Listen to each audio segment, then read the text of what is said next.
जेव्हा मी बातमी वाचली की एकाच वाहनावर बसणाऱ्या दोघांसाठी पण हेल्मेट कंपल्सरी केलेलं आहे, ही खऱ्या अर्थाने त्यांच्या उद्देशाने फार छान आहे की हेल्मेट न घातल्यानं ॲक्सिडेंट झाला तर शेवटी मृत्यूच होतो आणि मृत्यू थांबवण्याकरता वाहतूक डिपार्टमेंट खूप प्रयत्न करत असतात, जागरूकता अभियान चालवतात, सर्व चालवतात.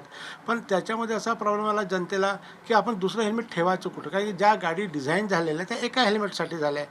मग दुसरं हेल्मेट ठेवायचं कुठं? पार्किंग केल्यावर ते बाहेर मार्केटिंगला जातात, इकडे तिकडे फिरते, दुसरं हेल्मेट वापरायचं कुठं?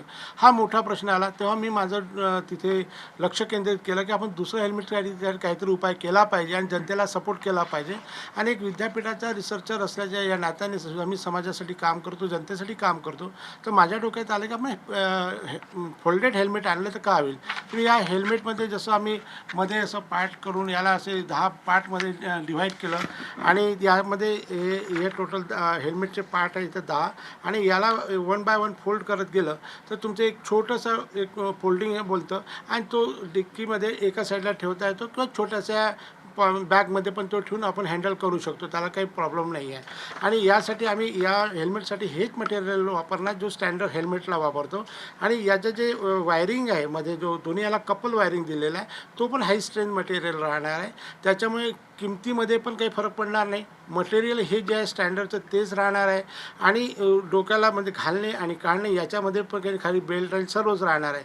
तर यासाठी आम्ही मग हे डिझाईन तयार केलं आणि डिझाईनला आम्हाला इंटरनॅशनल पेटंट मिळालेलं आहे. हे इंटरनॅशनल पेटंट मिळाल्यानंतर आम्ही आता हेल्मेट बनवण्याच्या मागे लागलेलो आहे आणि 1 ते 1.5 महिन्यामध्ये आम्ही ट्राय करू की हेल्मेट येऊन जाईल. आणि जेव्हा हेल्मेट येईल तेव्हा आम्ही RTOकडनं आम्ही कन्फर्मेशन घेऊ की धिस हेल्मेट म्हणजे प्रॉपरली आहे की नाही, ते प्रमाणित करणं जाऊ आणि प्रमाणित केल्यानंतर ते मार्केटला येईल असा आमचा याचा उद्देश आहे. आणि यासाठी मी आणि माझ्यासोबत MSCची विद्यार्थिनी आदिती देशमुख या दोघांनी काम केलेलं आहे. मी संजय ढोबळे सिनियर प्रोफेसर आहे डिपार्टमेंट ऑफ फिजिक्समध्ये, नागपूर राजकांत तुकडोजी महाराज नागपूर विद्यापीठामध्ये. आम्ही दोघांनी काम केलं आणि नागरिकांसाठी काम करणं सर माझा एक शौक आहे आणि मला याची खूप इच्छा होते.